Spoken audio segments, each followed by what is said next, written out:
Hello, welcome to my channel. Jangan lupa subscribe, like, dan share video kita ya. Kali ini kita akan membahas tentang konsep dan aspek gangguan citra tubuh. Jadi apa itu citra tubuh? Citra tubuh itu bisa kita definisikan berupa sikap kita atau persepsi bahkan keyakinan kita, dan juga bisa juga tentang pengetahuan secara sadar atau tidak sadar seperti itu ya. Jadi kita itu misalnya menyikapi secara sadar atau tidak sadar tentang ukuran atau bentuk atau fungsi tubuh kita seperti itu.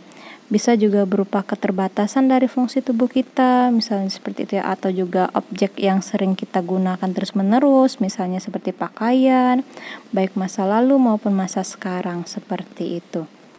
Jadi untuk gangguan pada citra tubuh ini itu biasanya ditandai dengan gejala-gejala pasien itu menolak melihat, menyentuh bagian tubuh yang berubah seperti itu.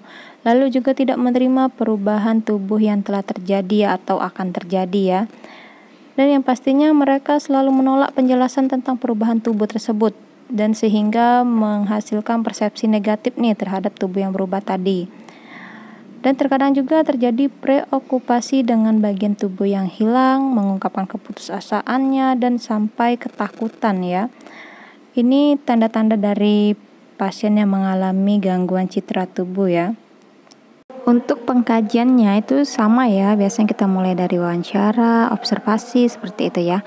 Ini biasanya kan kalau data objektif ya yang kita dapatkan dari observasi itu biasanya untuk kasus seperti ini kita bisa dapat data objektifnya itu berupa perubahan, terus lagi rasa menyembunyikan atau bahkan memamerkan bagian tubuh yang terganggu seperti itu ya. Terus lagi menolak melihat bagian tubuh, menolak menyentuh bagian tubuh, aktivitas sosialnya juga menurun ya.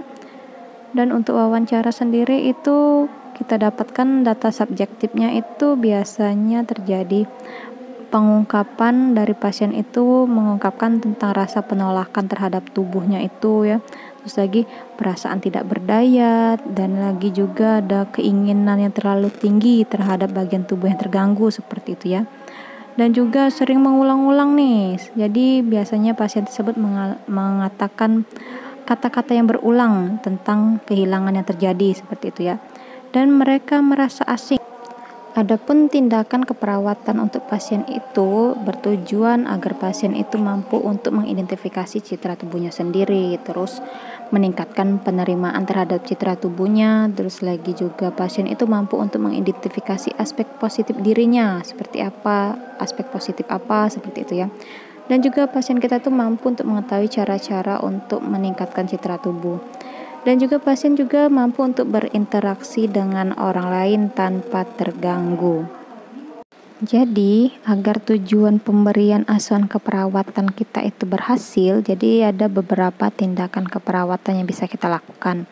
Mulai dari diskusikan terlebih dahulu persepsi pasien tentang citra tubuhnya, terus kita juga bisa mendiskusikan juga tentang harapan pasien terhadap citra tubuhnya tersebut. Dan jangan lupa untuk tetap motivasi pasien untuk melihat atau menyentuh bagian tubuhnya secara bertahap. Diskusikan juga aspek positif apa nih yang bisa digali dari pasien tersebut ya. Dan jangan lupa untuk tetap selalu membantu pasien untuk meningkatkan fungsi bagian tubuh yang terganggu ya.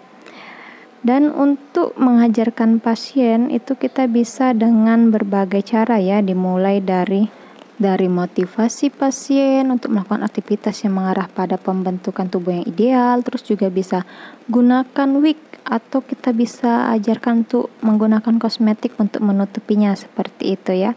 Dan juga bisa motivasi dan bantu pasien untuk menyentuh bagian tersebut ya. Mungkin seperti itu ya yang kita bisa lakukan. Terus lakukan juga interaksi secara bertahap ya, itu bisa dengan cara susun jadwal kegiatan sehari-hari, terus lagi motivasi untuk melakukan aktivitas sehari-hari ya. Dan juga bisa motivasi untuk mengunjungi teman atau orang lain ya. Misalnya dia mempunyai sahabat nih, kunjungi sahabatnya tersebut untuk berbagi cerita seperti itu.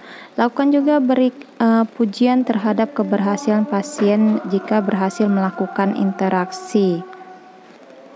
Untuk keberhasilan juga ini kita bisa lakukan tindakannya terhadap keluarganya ya. Jadi di sini tujuan umumnya itu keluarga dapat membantu dalam meningkatkan kepercayaan diri klien ya. Kalau tujuan khususnya itu keluarga dapat mengenal masalah gangguan citra tubuh ya. Dan juga keluarga mengetahui cara untuk mengatasi masalah pada pasien kita. Dan diharapkan juga keluarga itu mampu merawat pasien kita tersebut ya. Dan juga bisa mengevaluasi kemampuan pasien. Dan yang pastinya juga diharapkan itu keluarga bisa memberikan pujian atas keberhasilan pasien kita dalam mengevaluasi kemampuannya ya. Adapun untuk tindakan keperawatan yang akan dilakukan atau kita ajarkan kepada keluarga ini itu bisa kita jelaskan nih tentang kegiatan-kegiatan apa yang bisa dilakukan pada pasien ya. Terus juga kita bisa menyediakan fasilitas untuk memenuhi kebutuhan pasien tersebut di rumah. Dan juga kita bisa memberikan pujian atas keberhasilan pasien tersebut ya. Dan jelaskan juga dan ajarkan juga kepada keluarga tentang cara merawat pasien kita tersebut di rumah. Jadi untuk evaluasinya itu biasanya pasien itu mampu mengungkapkan persepsi tentang citra tubuhnya dulu dan saat ini. Terus itu juga pasien bisa mengungkapkan perasaan tentang citra tubuhnya dan bahkan harapan tentang citra tubuhnya saat ini. Dan juga pasien sudah bisa meminta bantuan kepada keluarga atau perawat untuk melihat dan menyentuh bagian tubuh secara bertahap ya. Dan yang pastinya juga itu pasien sudah bisa mendiskusikan aspek positif dirinya sendiri dan bisa meminta untuk meningkatkan fungsi tubuhnya. Oke, sampai di sini dulu video kita kali ini ya. Jangan lupa untuk subscribe-nya ya. Saksikan video kita selanjutnya. Terima kasih.